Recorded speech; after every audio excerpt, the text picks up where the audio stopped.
खला वो मैं विच वेखिए वो मैं जो डाउनलोड करने लगना तो वो डाउनलोड नहीं होता इं जो बिच एक फीता जो आता है वो मोकारी से पाँदा रहा वहदा है काफ़ी देर तो धमी वाले तो हूँ तो वो फीता पाँदा खला तो वो हूँ मोड़ कारी साहब वो वीडियो हूँ सादे आंदी भी नहीं यार हूँ कि कहीं हो रहा जरूर कार अस्सलाम वालेकुम वालेकुम सलाम तिरेरो मसेरो मलेरो क्या हाल है तुम्हारी? अल्हम्दुलिल्लाह हमारी मैं ठीक हाँ। तो समय ठीक हो तो आज मैंने बड़ा हास आंदा भी है क्योंकि आज एक बड़ी मज़े की वीडियो बनी है। मैं आके आज दोस्तों वीडियो भी खावनी है तो तुसा मेरे नाल रहना वीडियो फुल वाच करनी उस बंदे की गल सुननी है। उस बंदे का जो अंदाज़ है ना बिल्कुल सादा है। मैंने आता कि साड़ी थोड़ी जी वीडियो है ना वो यूट्यूब पर डाउनलोड नहीं होती पई। अगर तुसा वो गल आप सुनो देसी माहौल नाल तुम चेक करो। बकरी खलोती जनाब मझ बैठी है, मुर्गियां खलोतियां असर का टाइम है तो ये हूँ खलोतियां अपने रेस्ट कर रही हैं। मेमा एक बड़ा ब्लैक कलर का ये मुर्गियां का घर है जनाब डबल स्टोरी थले उन्होंने बच्चे रहते हैं उत्तर माँ प्यो रहता है जी चेक करो। उस अज वीडियो तो मैं विखाना एक वॉइस होर किया सो मैं बड़ा हास आया सुन के आता है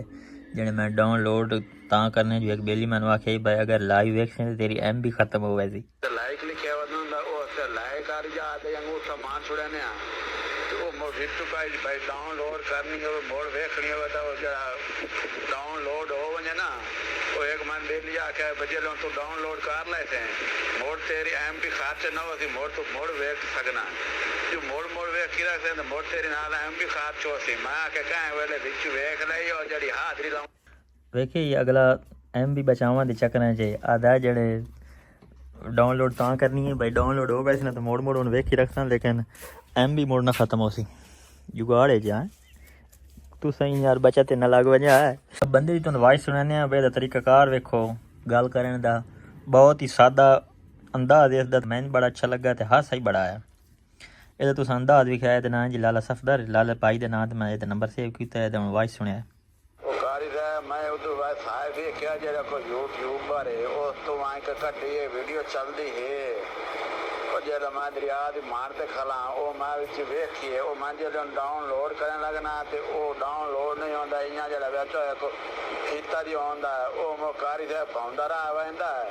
काफ़ी देर तो धमी वाले तो हूँ तो वो फीता पाँदा खला तो वो हूँ मोड़ कारी साहब वो वीडियो हूँ सादे आंदी भी नहीं यार